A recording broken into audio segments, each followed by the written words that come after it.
Midi, dans la banlieue de Tunis. Nous sommes au lycée français. L'heure est au recueillement. Vers ces victimes innocentes et leurs familles meurtries. Monsieur Vasseur, le proviseur, s'adresse au nom de la France à ses élèves, pour la majorité tunisiens. Faire vivre la démocratie. Aujourd'hui, il faut être solidaire, uni face à la terreur, responsable dans ces moments difficiles.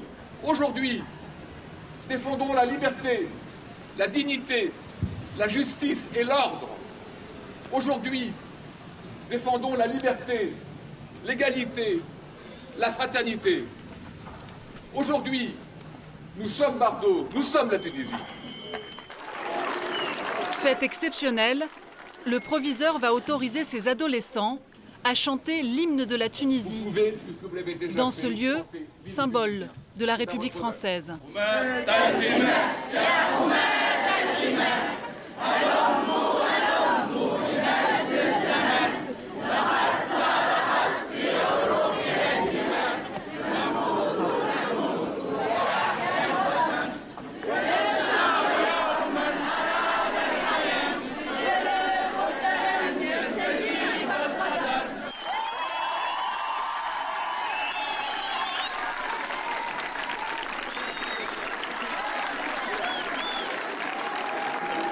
Alors en quoi c'était important pour vous aujourd'hui? Je crois que c'était parce que moi je ne suis que le reflet de la volonté des élèves. Et dès lors qu'il y a comme ça 1500 élèves qui ont envie de manifester leur désaccord, le proviseur ne peut que bien sûr que les suivre et faire en sorte qu'ils puissent s'exprimer comme ils l'entendent. Une jeunesse meurtrie et inquiète.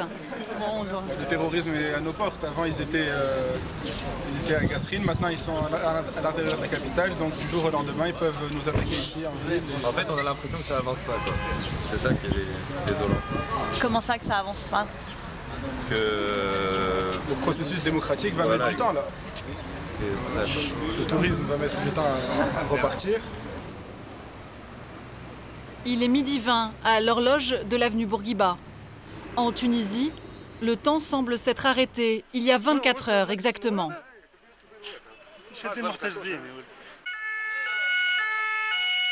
Hier, alors que le musée du Bardo est rempli de touristes, plusieurs hommes armés font un carnage. 20 morts et 47 blessés. Au même moment, dans le bâtiment voisin, l'Assemblée nationale débattait d'un projet de loi sur le terrorisme. Ce défi au processus démocratique tunisien a été revendiqué aujourd'hui par l'organisation État islamique. Avec les victimes et avec les Tunisiens, nous avons vécu le jour d'après. Mounir Msalem est journaliste. Le nom de son émission, Sur la route. Elle est diffusée sur la télévision tunisienne. Et elle n'a jamais aussi bien porté son nom. Hier, vers midi, alors qu'il filme près du musée du Bardo, il voit passer près de lui ses voitures de police. Il ne le sait pas encore, mais il va être le seul à avoir filmé ce moment-là. J'ai eu la chance au moment que j'étais là pour filmer, il y a eu quelques coups de feu qui s'étaient tirés. Et avec tous les flics qui nous ont demandé de partir, on est parti par là. Voilà. Vous les avez entendus les coups de feu? Bien sûr. C'était c'était un beau rafale. À l'intérieur, la tuerie est en cours. Les touristes qui le peuvent se précipitent vers la sortie. 2 terroristes sont tués par les forces de sécurité tunisiennes. Un suspect est arrêté par la police. Cette scène, Mounir l'a filmée. Mouvement de foule là-bas parce qu'il y avait quelqu'un qu'on soupçonnait de donner des informations. Donc il était attrapé par les flics et d'un coup tout le monde est tombé dessus. Après ils ont applaudi les flics parce qu'ils l'ont arrêté. Il y a eu un mouvement de foule Voilà. Parmi les victimes, des Français. 2 sont morts et 7 sont blessés. Michel Vauzel, vice-président de la Commission des Affaires étrangères de l'Assemblée nationale et grand ami de la Tunisie, est venu spécialement pour soutenir les familles. À l'hôpital Charles-Nicolle, il se rend au chevet de ces 2 touristes originaires d'Orléans. Toutes 2 semblent très choquées. Dans ce musée, elles ont vécu l'inimaginable. La mère de cette femme est entre la vie et la mort. C'est France 2, envoyé spécial. Est-ce que vous pouvez me poser une petite question? Il faut que je te demander si elle veut... Oui.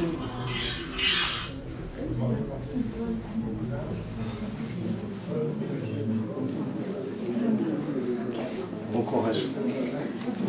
Là, il y a une personne qui a vécu tout le drame, qui n'a pas été atteinte et qui donc a raconté ce qui s'est passé. Elles étaient toutes contentes de venir se reposer un peu, faire un tour en Méditerranée, aller au Bardo, qui est un musée extraordinaire. On leur a mis des petites, dans les usines de tapis, des petites choses là pour qu'elles soient protégées toute leur vie. Et puis voilà qu'elles se trouvent dans ce drame affreux, où elles ont vu une salle inondée de sang, des cris, des coups de fusil, des gens qui mouraient autour d'elles. Donc évidemment, c'est choquant, impensable. Et, voilà. Elles étaient au milieu de la fusillade? Oui. Et l'une d'elles a heurté une colonne, elle est tombée, et c'est ce qui l'a sauvée, parce qu'elle n'a pas... voilà, la marée de sang était là, et ils sont allés un peu ailleurs, il y avait des bousculades. Et ça a duré longtemps. Hein. Voilà. On comprend que... Elle était accompagnée de sa maman, si j'ai bien compris. Oui, c'est ça. Et puis elle a été touchée. Oui, oui, oui. Normal. Oui, oui. Bon. Dans les couloirs, nous apercevons une touriste grièvement blessée. 3 de ses compatriotes japonais sont tombés sous les balles des terroristes. Toute la journée, la Tunisie compte ses morts. Saïd Haïdi est ministre de la Santé.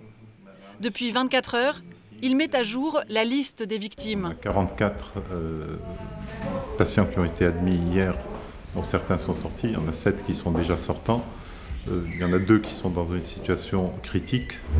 Un, malheureusement, qui est décédé, de nationalité française. Et vraiment, on adresse toutes nos condoléances à sa famille. Ça s'est passé quand? Il a été admis à l'hôpital dans un état critique, vraiment très, très, très grave. Et il est décédé hier soir à 21h40. Mais parfois, au milieu de l'horreur, une bonne nouvelle. Hier, ces 2 Espagnols étaient portés disparus. Ils viennent d'être retrouvés après avoir passé la nuit cachés dans le musée. La femme est enceinte de 4 mois. Je suis très content de vous voir. Hier, j'ai vu votre photo et aujourd'hui, je vous vois. J'en suis très heureux. J'ai vu sa photo hier. Ayer le dimos las fotos, nos mandaron la policía porque no sabíamos dónde estabais y hacía falta las fotos y las huellas. Entonces le dimos al señor ministro las fotos para saber, para que vayan ya empezando la Sí, agradecemos.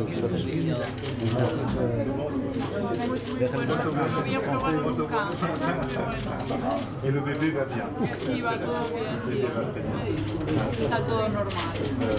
C'est un garçon ou une fille? C'est une fille. Une petite fille. Ah, une petite fille. Elle va être aussi, elle va avoir un aussi joli sourire que vous. Elle aura un aussi joli sourire qu'elle. C'est une fille. Tendrá una sonrisa muy buena. Seguro que sí. Congratulations. Elles n'étaient pas dans la liste, en tout cas reconnues comme étant victimes. Elles se sont réfugiées par leurs propres moyens hier, prises par de panique. Et voilà, donc un événement heureux puisque la dame est enceinte de 4 mois et que le bébé, qui est une petite fille, se porte bien. Donc c'est quelque part un message symboliquement d'espoir par rapport. Alors que les hôpitaux soignent les blessés, moment solennel. Pour la première fois de l'histoire du pays, le président de la République tunisien réunit le Conseil de sécurité. Avec lui aujourd'hui, les responsables de la police et de l'armée. Une réunion au sommet pour cette jeune démocratie. Devant ses ministres, le président affirme que le pays est en guerre.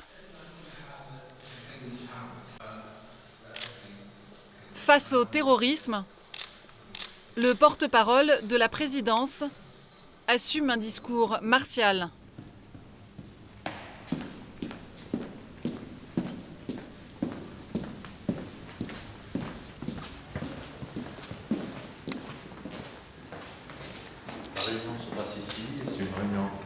strictement confidentiel, on ne peut pas filmer. Personne, il n'y a aucune caméra à l'intérieur? Il n'y a aucune caméra, aucun journaliste à l'intérieur. C'est une réunion exceptionnelle qui démontre et qui signifie que la Tunisie est en état de guerre contre le terrorisme. C'est courant ce genre de réunion? C'est exceptionnel, comme je l'ai dit. C'est pour la première fois. Et vous savez quelles sont les décisions qu'ils vont prendre au niveau sécurité? C'est quelque chose qui va être d'un très très haut niveau? Ce sera un message fort. Ce sera un message fort et ce sera des mesures exceptionnelles. Et nous comptons beaucoup, autant sur la mobilisation des Tunisiens que sur la mobilisation internationale pour soutenir la Tunisie dans cette épreuve qu'elle traverse. Près du musée du Bardo, ce soir, un rassemblement contre le terrorisme et pour la démocratie. Malgré le choc de l'attentat, le peuple tunisien donne de la voix pour tenter de préserver les premiers pas de la démocratie dans ce pays du Maghreb.